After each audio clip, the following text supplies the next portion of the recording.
morning 12th class. This is your business studies lecture. Now I am going to continue chapter number 3, management and business environment. Business environment के बारे में हमने पढ़ा था, types of business environment, कितने तरह के business environment हैं, अब उस business environment में किस तरह से वो start हुए और उसमें changes कैसे आए. Now today we are going to study about that. The first one is economic reforms of India. Economic environment of India.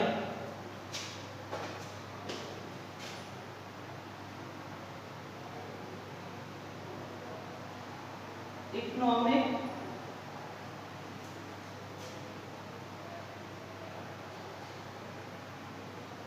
environment of India.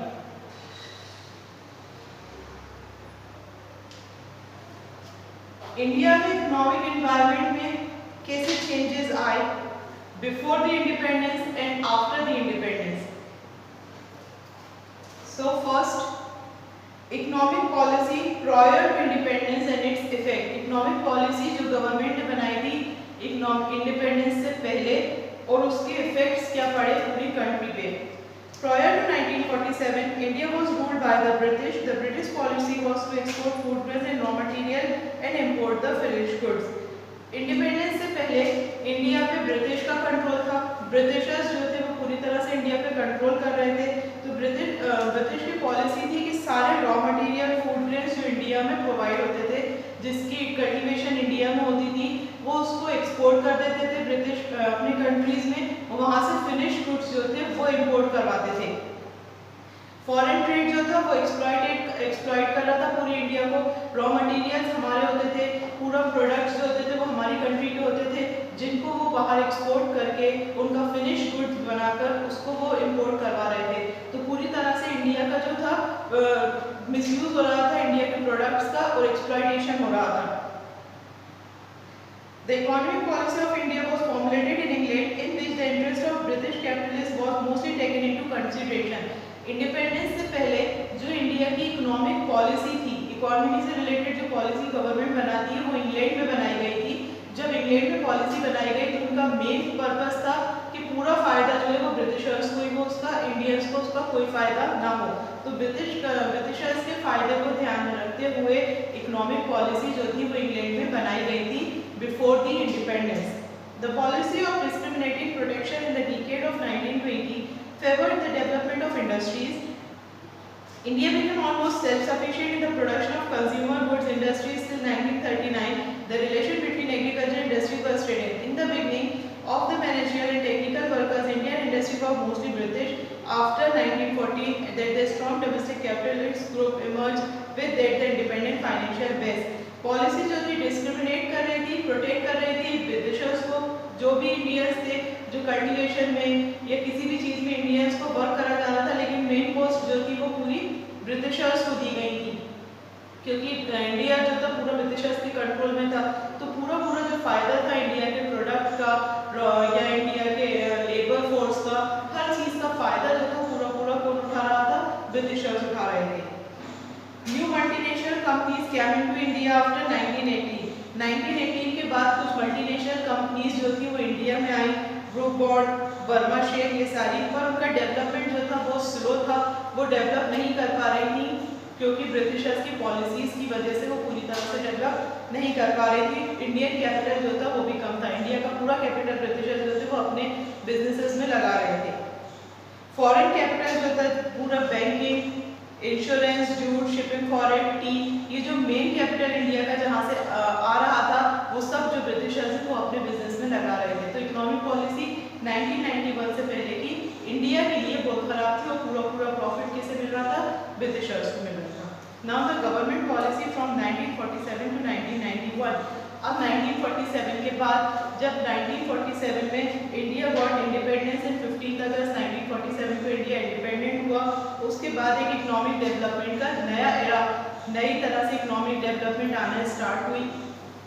अब कुछ साल इंडिपेंडेंस के जैसे ही गुजरे, facing the problem of partition and rehabilitation, Britishers ने India को divide कर दिया था. इंडिया बांग्लादेश, इंडिया पाकिस्तान, ये सारा डिवीजन करके गए थे ब्रिटिशर्स पहले ही. जब इंडिया हमारा इंडिपेंडेंट हुआ तो पहले इंडिया को सारी प्रॉब्लम्स को को फेस करना पड़ा, क्योंकि इंडिया में खुद का कुछ नहीं था। अभी तक जो कुछ भी आ रहा था वो ब्रिटिशर्स का था, फॉरेन से आ रहा था, वो सब जो फायदा है उसका जो भी कुछ था वो ब्रिटिशर्स को ही मिल रहा था ना। इंडिपेंडेंस के कुछ साल बाद इंडिया ने प्रॉब्लम को फेस करना स्टार्ट करा कि जो भी प्रॉब्लम्स थी, जो फॉरेन कैपिटल लगा रहे थे, अब वो कैपिटल नहीं मिल रहा। इंडिया ने सारे उसको फॉलो, फर्स्ट 5 ईयर प्लान जो था 1 अप्रैल 1951 में बनाया गया। 5 ईयर्स के जो प्लान बनते हैं गवर्नमेंट के, गवर्नमेंट कुछ भी जब गवर्नमेंट हमारी कोई भी नई गवर्नमेंट जब आती है तो 5 ईयर्स के लिए आती है। तो 5 ईयर्स के लिए आने के जैसे गवर्नमेंट जब नई गवर्नमेंट को पूरी पब्लिक सेलेक्ट करती है, इलेक्ट करती है, तो वो अपने पूरे 5 साल के प्लान बनाती है कि 5 साल के उसमें उसको क्या क्या रूल्स बनाना है या किस तरह से कुछ गोल्स को अचीव करना है। सो इसी तरह से जब इंडिया इंडिपेंडेंट हुआ तो इंडिया में सबसे पहले 5 ईयर प्लान्स कब बने? 1 अप्रैल 1951 में 5 ईयर प्लान्स जो थे वो बनाए गए। Economic environment of India underwent revolutionary change after independence. India ने वो गुड्स इंपोर्ट जो बाहर से इंपोर्ट करे जा रहे थे, जो ब्रिटिशर्स बाहर से इंपोर्ट कर रहे थे, रॉ मटेरियल तो इंडिया का था बट गुड्स बाहर से आ रहे थे, प्रोडक्शन जो था वो बाहर हो रहा था, तो इंडिया ने वो गुड्स खुद बनाना स्टार्ट करे सबसे पहले। फिर डोमेस्टिक इंडस्ट्रीज जो थी उनको हायर रेट टैरिफ, मतलब गवर्नमेंट ने उनसे टैक्सेस का टैरिफ की सब छूट दी गई, उनको सब्सिडी दी गई, उनको गवर्नमेंट ने लोन प्रोवाइड करा इंडस्ट्रीज़ को, डोमेस्टिक इंडस्ट्रीज़ को, कि वो ज़्यादा से ज़्यादा जो प्रोडक्शन है जो बाहर से इंपोर्ट करा जा रहा था वो अब हमारी कंट्री में खुद ही प्रोड्यूस करें। जो एक्सचेंज रेट थे उसको भी फिक्स कर दिया था और अरेंजमेंट करे गए सारे इंपोर्ट्स, लाइसेंस और कोटा बनाया गया कि कितना प्रोडक्ट जो है बाहर से इंपोर्ट करना है उसका कोटा फिक्स कर दिया कि ज़्यादा अमाउंट में, ज़्यादा क्वांटिटी में कोई भी चीज़ आप इंपोर्ट नहीं करवा सकते।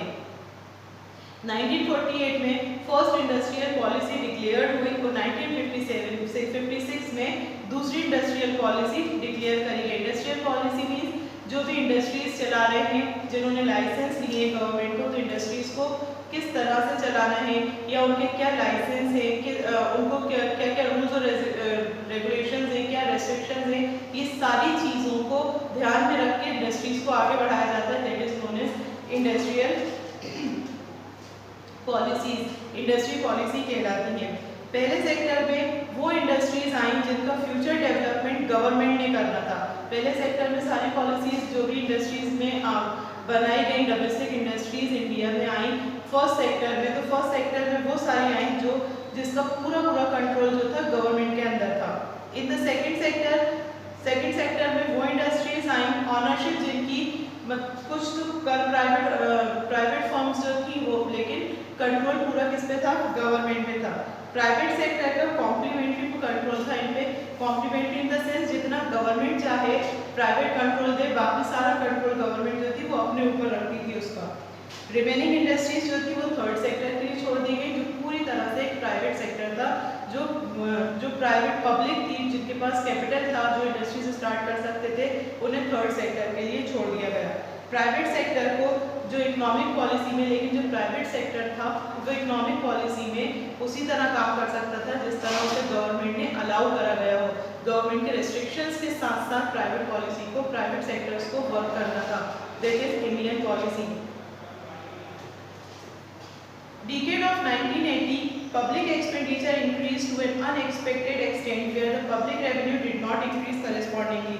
जब 1980 10 साल का डिकेड गुजर गया, सारी इंडस्ट्रीज आ गई, first sector, second sector, third sector, सारे सेक्टर्स आने के बाद जो पब्लिक एक्सपेंडिचर था, पब्लिक के ऊपर जो खर्चे थे वो बहुत अनएक्सपेक्टेड लेवल पे इंक्रीमेंट उसका हुआ, पर पब्लिक रेवेन्यू जो था वो उसके इंक्रीमेंट नहीं हुआ। पब्लिक के लिए गवर्नमेंट जो खर्चे कर रही थी, जो भी प्रोडक्ट्स बना रही थी अपनी फर्म्स में, इंडस्ट्रीज में, या पब्लिक के फ़ायदे के लिए, पब्लिक के वेलफेयर के लिए जो भी कुछ काम कर रही थी, लेकिन पब्लिक से रेवेन्यू इतना गवर्नमेंट को रिसीव नहीं हो रहा था जितना उस पर एक्सपेंस हो रहा था 1980 में।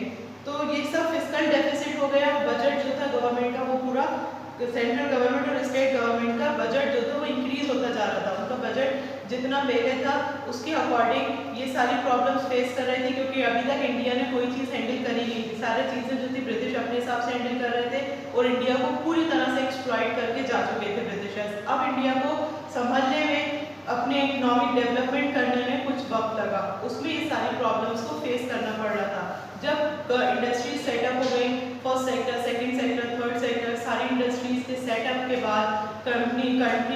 इकोनॉमी आना स्टार्ट हुई, बट आफ्टर उसके बाद भी जो एक्सपेंडिचर्स थे पब्लिक के लिए गवर्नमेंट के वो बहुत ज़्यादा थे और इनकम्स जो थी वो बहुत कम थी।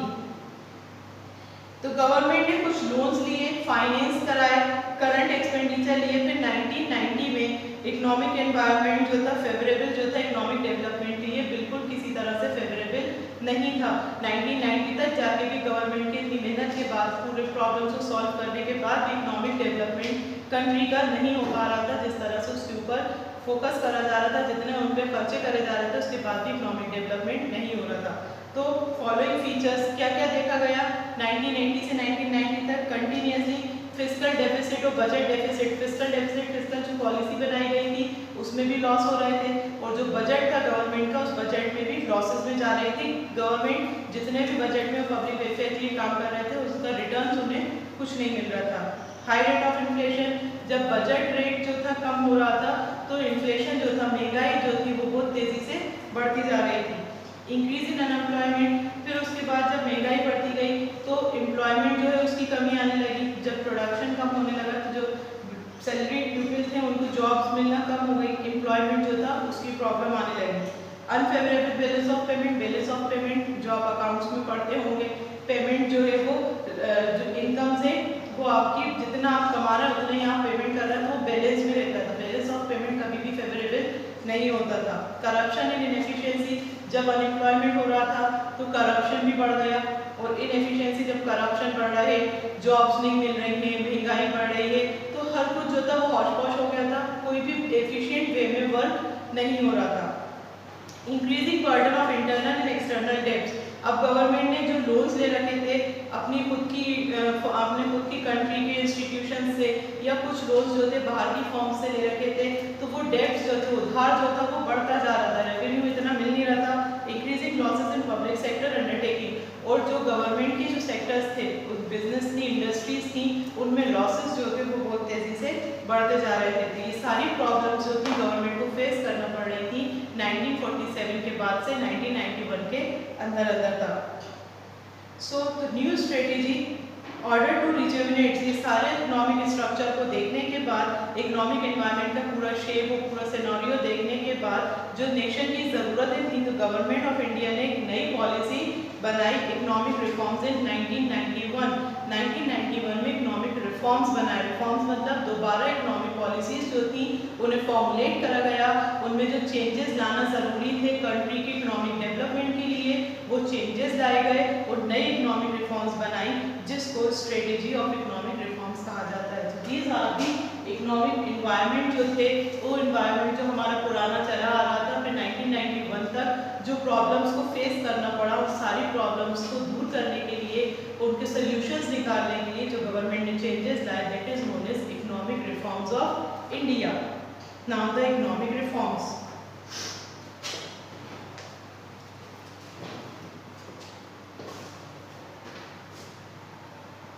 ये हमारा फर्स्ट पॉइंट था। आज का सेकेंड पॉइंट है economic reforms.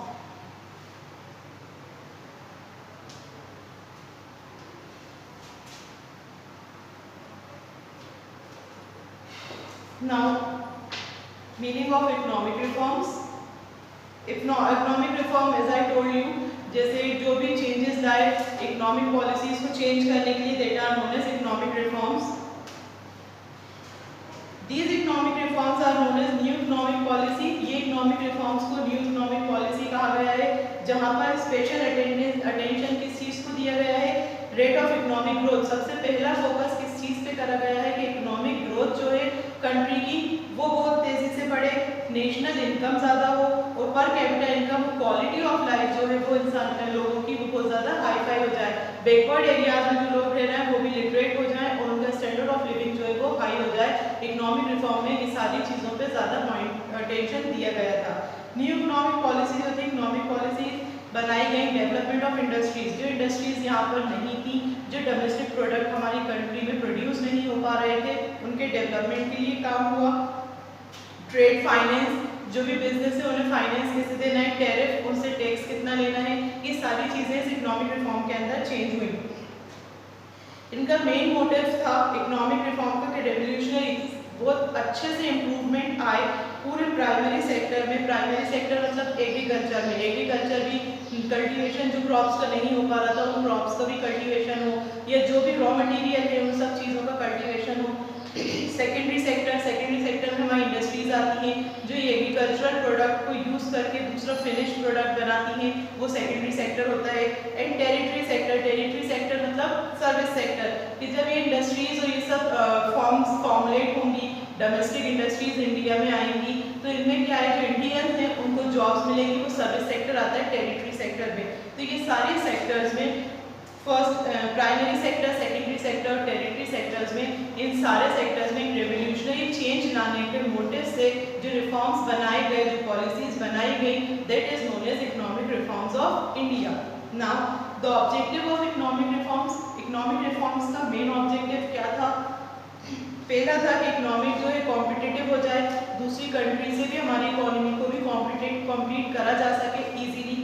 To make productive unit more efficient to increase their productivity, जो भी प्रोडक्टिव यूनिट्स हैं उनको बनाना ज़्यादा एफिशिएंट वे में, and to increase their productivity, और उनके प्रोडक्शन जो है उसको भी इंक्रीज करना, उसकी क्वालिटी को इंक्रीज करना।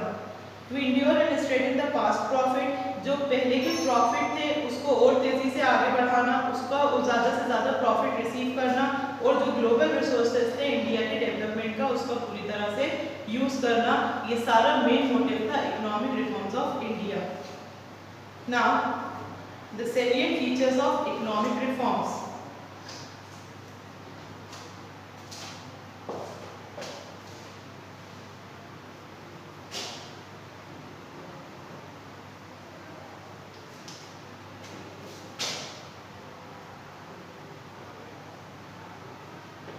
सैलिएंट फीचर्स और कैरेक्टरिस्टिक्स, इकोनॉमिक रिफॉर्म्स के सैलिएंट फीचर्स या उसके कैरेक्टरिस्टिक्स क्या होते हैं, जिनमें हमारा फर्स्ट है liberalisation, liberalisation, privatisation, globalisation and modernisation, ये सैलिएंट फीचर्स थे, ये मेन पार्ट, ये कैरेक्टरिस्टिक्स थे जिनके ऊपर गवर्नमेंट को वर्क करना था इकोनॉमिक रिफॉर्म्स में, जिसमें हमारी कंट्री की डेवलपमेंट या इकोनॉमिक डेवलपमेंट बहुत तेजी से आगे बढ़ सके। So let us discuss first point, liberalisation.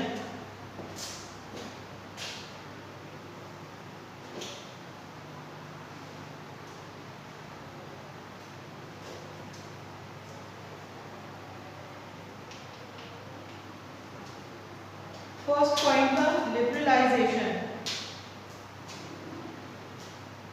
Liberalisation means सारे जो अननेसेसरी रेस्ट्रिक्शंस थे, जो भी बिजनेसेस थे, ट्रेड बिजनेस में या इंडस्ट्रीज में कुछ रेस्ट्रिक्शंस लगा के रखे थे गवर्नमेंट ने कि किस चीज़ का आप प्रोडक्शन कर सकते हैं, किस चीज़ का प्रोडक्शन नहीं कर सकते, कितनी क्वांटिटी प्रोड्यूस कर सकते हैं, ये सारे रेस्ट्रिक्शन जो अननेसेसरी थे, जो ज़रूरी नहीं थे, सबसे पहले वो रेस्ट्रिक्शन हटा देना और कॉम्पिटिटिव इकोनॉमी को ज़्यादा से ज़्यादा कॉम्पिटिटिव बना देना, दूसरों के कंपैरिजन में अपनी इकोनॉमी को आगे बढ़ाना। It refers to that process wherein the government of the nation reduces the restriction regarding, इसमें गवर्नमेंट ने क्या था, अपने जो रेस्ट्रिक्शंस थे, जैसे लाइसेंस, किसको हर फॉर्म को लाइसेंस लेना कंपलसरी नहीं है, कंट्रोल, गवर्नमेंट का कंट्रोल बहुत ज़्यादा था इंडस्ट्रीज पे, प्राइवेट सेक्टर्स पे, गवर्नमेंट ने अपने वो कंट्रोल हटा दिए। कोटा, टैरिफ, कोटा मीन्स कितने क्वांटिटी प्रोड्यूस आप कर सकते हैं, कितनी क्वांटिटी, एक्स्ट्रा नहीं होना चाहिए, एक्स्ट्रा पे कितना चार्ज एक्स्ट्रा होगा, ये सारे कंट्रोल हटा दिए थे। टैरिफ, जो इंडस्ट्रीज है उन्हें टैक्स अमाउंट पे करना पड़ता है, that is known as a tariff, तो वो टैरिफ गवर्नमेंट ने कम कर दिया था। और दूसरे जो भी ऑब्स्टिकल्स, जो भी परेशानी या जो भी रुकावटें आ रही थी बिजनेस इंडस्ट्रीज को आगे बढ़ने में और जो अननेसेसरी थी, उस सब रेस्ट्रिक्शंस को, उस सब ऑब्स्टिकल्स को गवर्नमेंट ने ख़त्म कर दिया था फॉर द डेवलपमेंट एक्टिविटीज़, जो भी एक्टिविटीज़ हो रही हैं उससे कंट्री में ज़्यादा से ज़्यादा डेवलपमेंट हो सके। लिबरलाइजेशन में प्राइवेट सेक्टर को वो इंडस्ट्रीज रन कर रही थी जो पब्लिक सेक्टर ने restrictions regulation impose on it, private sectors ने वो इंडस्ट्रीज भी प्राइवेट सेक्टर्स को चलाने की परमिशन दे दी जो पहले पब्लिक सेक्टर मतलब गवर्नमेंट चला रही थी, और जिस पे रेस्ट्रिक्शंस थे कि प्राइवेट सेक्टर ये वाली फर्म्स नहीं चला सकती, अब प्राइवेट सेक्टर वो सारी फर्म्स भी, वो सारी इंडस्ट्रीज को भी आगे बढ़ाती जा रही थी। तो सारे सब चीज़ों में छूट देना जिससे इकोनॉमिक डेवलपमेंट बहुत तेज़ी से आगे बढ़े, that is known as a liberalisation. Now the measures of liberalisation, liberalisation के मेजर्स क्या हैं, क्या क्या चीज़ें हैं जो अडॉप्ट करी गई हैं गवर्नमेंट ने 1991 के बाद अपनी डेवलपमेंट को, अपनी इकोनॉमी को आगे बढ़ाने के लिए। The first one is licensing policy. सबसे पहले गवर्नमेंट ने लाइसेंस जो कंपलसरी था 6 इंडस्ट्रीज के लिए, सिर्फ 6 इंडस्ट्री, पहले क्या था कि कोई भी बिजनेस स्टार्ट हो रहा है, कोई भी इंडस्ट्री स्टार्ट कर रहे हैं, तो उस इंडस्ट्री को स्टार्ट करने के लिए उससे पहले लाइसेंस लेना कंपलसरी होता था हर इंडस्ट्री के लिए। बट गवर्नमेंट ने उस चीज़ को कम करके जो लाइसेंस था वो 6 इंडस्ट्रीज के लिए फिक्स कर दिया। एल्कोहल ड्रिंक्स जो बना रही हैं, सिगरेट्स, इनको लाइसेंस लेना कंपलसरी था। Defence equipment, defence equipment means जो भी हमारी गन्स बन रही हैं या डिफेंस के लिए जो भी अगर बाई चांस हो जाता है, कोई अटैक हो जाता है, वॉर हो जाती है, उसमें जो हमें जिस चीज़ की ज़रूरत होती है, बॉम्ब्स हैं, गन्स हैं या उसके कोई भी आर्टिकल्स हैं जो सब बनाए जा रहे हैं, उनको लाइसेंस की ज़रूरत है, वो हर कोई नहीं बना सकता। इंडस्ट्रियल एक्सप्लोजिव्स, हजार्डियस केमिकल, कुछ केमिकल ऐसे होते हैं जो नुकसानदेह होते हैं, जिनको जो मतलब पर्सन्स के लिए, पब्लिक के लिए नुकसानदेह होते हैं, बट उससे बहुत सारी चीज़ें बन सकती हैं। ड्रग्स एंड फार्मास्यूटिकल्स, ये 6 इंडस्ट्रीज हैं जिन्हें लाइसेंस की ज़रूरत है, जो लाइसेंस के बिना आगे नहीं बढ़ सकती। इनके अलावा कोई भी इंडस्ट्रीज अगर बिजनेस, कोई भी पब्लिक प्राइवेट सेक्टर बिजनेस करना चाह रहा है तो वो अपनी कोई भी इंडस्ट्रीज कर सकता है except these 6 without licensing. Second point major था लिबरलाइजेशन का, कंसेशन फ्रॉम MRTP है। MRTP मीन्स मोनोपोलिस्टिक और रेस्ट्रिक्टिव ट्रेड। मोनोपोलिस्टिक जो अकेले चलाया जा रहा है, रेस्ट्रिक्टिव मीन्स जिसपे गवर्नमेंट ने रेस्ट्रिक्शंस लगाए रखे हैं, वो सारी चीज़ों में अमेंडमेंट हो गए। अमेंडमेंट मीन्स सारी चीज़ों में चेंजेस हो गए। गवर्नमेंट ने जो चेंज करे इकोनॉमिक डेवलपमेंट के लिए, वो इस पे भी हो गए। मोनोपोलिस्टिक और रेस्ट्रिक्टिव एक्ट में भी चेंजेस आए। गवर्नमेंट ने अलाउ कर दिया पूरी फॉर्म्स को, वो अपनी प्रोडक्शन कैपेसिटी अपने हिसाब से बढ़ा सकती थी। कितनी भी लेबर बुला के जितनी भी एक फॉर्म प्रोडक्शन पहले लिमिट दे दी गई थी, अब वो लिमिट हटा दी थी। एक फॉर्म, एक इंडस्ट्री अपनी लिमिट के हिसाब से कितना भी चीज़ का प्रोडक्शन कर सकती थी। In diversification of their activities without seeking prior permission, और जो भी उनकी एक्टिविटीज़ थी अगर उनमें कोई चेंजेस लाना है नए ट्रेंड के अकॉर्डिंग, या कोई भी किसी चीज़ में लॉस में जा रहा है तो वो चेंज लाकर उस लॉस को कवर अप करना चाह रहे हैं, तो बिना किसी परमिशन के वो इंडस्ट्रीज अपनी कंपनीज में चेंजेस कर सकती थी। मेन एम क्या था इस अमेंडमेंट का कि जो फॉर्म है वो इंटरनेशनल लेवल पे कम्पीट कर सकें। जब हमारी इंडस्ट्रीज, हमारी डोमेस्टिक इंडस्ट्रीज, कंट्री की इंडस्ट्रीज खुद ही प्रोडक्शन करेंगी, अगर उसमें कोई लॉसेस या कोई प्रॉब्लम्स आ रही हैं, उन प्रॉब्लम्स को फेस करके उसमें चेंजेस कर लेंगी, तो वो हमारी इंडस्ट्रीज क्या होगा, कॉम्पीट करने के काबिल हो जाएंगी बाहर की इंडस्ट्रीज से।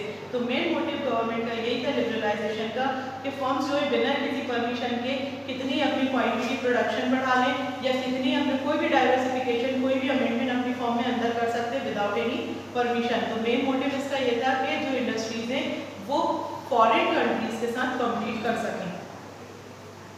इंक्रीज इन प्रोडक्शन कैपेसिटी, नई पॉलिसी के अंदर गवर्नमेंट जो है उसने प्रोडक्शन कैपेसिटी दे दी किसी भी रिक्वायरमेंट। पहले रेस्ट्रिक्शंस थे हर इंडस्ट्रीज में कि इतने टन्स प्रोडक्ट आप प्रोड्यूस कर सकते हैं, कितने भी टन्स दे दिए गए थे, इतने टन से ज़्यादा प्रोडक्शन नहीं हो सकता। अब वो सारे रेस्ट्रिक्शंस गवर्नमेंट ने हटा दिए थे। नए उसमें नए पॉलिसीज़ में प्रोडक्शन कैपेसिटी जो थी वो कितनी भी गवर्नमेंट बढ़ा सकती, पब्लिक जो है वो बढ़ा सकती थी। Now freedom of production, freedom, manufacture produce anything, कुछ भी प्रोड्यूस कर सकते थे अपनी फॉर्म में by the production according to requirement, market की रिक्वायरमेंट के अकॉर्डिंग प्रोड्यूसर्स जो थे वो अपनी फॉर्म में कोई भी चीज़ का प्रोडक्शन कर सकते थे एक्सेप्ट द 6(1) जिसकी परमिशन की ज़रूरत थी। उनके अलावा कोई भी ऐसे प्रोडक्ट जो पब्लिक के लिए हार्मफुल नहीं है, गारमेंट्स हैं या मोबाइल फोन्स हैं, ये जो भी चीज़ है, जो टेक्नोलॉजीज़ हैं, जो नई टेक्नोलॉजीज़ नए फैशन में आ रहा है, कोई भी प्रोड्यूसर अपनी कैपेबिलिटी के हिसाब से किसी भी चीज़ का प्रोडक्शन आराम से मार्केट में जिस चीज़ की ज़रूरत है उसका प्रोडक्शन कर सकते हैं, अपने कोई भी प्रोडक्शन का चेंज भी कर सकते हैं without any permission. Raising of investment limit for small industries, small और मीडियम एंटरप्राइज जो थे डेवलपमेंट एक्ट 2006 में टाइनी इंडस्ट्रीज जो थी उसका जो कैपिटल था 25 लाख था स्मॉल इंडस्ट्रीज का। In small industries unit 5 crore 25 lakh तक उन्होंने उनका कैपिटल बढ़ा दिया स्मॉल इंडस्ट्रीज का, और उनका जो वो था टर्न था 5 करोड़ था। फॉर मीडियम इंडस्ट्रीज के लिए 10 करोड़ हो गया। सर्विस सेक्टर्स जो थे उनके लिए 10 लाख 2 करोड़ एंड 5 करोड़, ये सारी चीज़ें जो थी उन्होंने उनकी लिमिट्स जो थी वो बढ़ा दी, इन्वेस्टमेंट लिमिट बढ़ा दी स्मॉल इंडस्ट्रीज में। पहले स्मॉल इंडस्ट्रीज में एक इन्वेस्टमेंट की लिमिट जो थी वो फिक्स थी, इससे ज़्यादा लिमिट का आप इन्वेस्टमेंट में नहीं कर सकते। बट गवर्नमेंट ने जब इकोनॉमिक रिफॉर्म्स आए, लिबरलाइजेशन करने के लिए जब चेंजेस करे गए, तो उन्होंने उस चीज़ की इन्वेस्टमेंट की लिमिट को भी गवर्नमेंट ने इंक्रीज कर दिया। Buying foreign exchange from open market, industries को अलाउड कर दिया गया, परमिशन दे दी गई कि फॉरेन एक्सचेंज को परचेज कर सकें ओपन मार्केट में।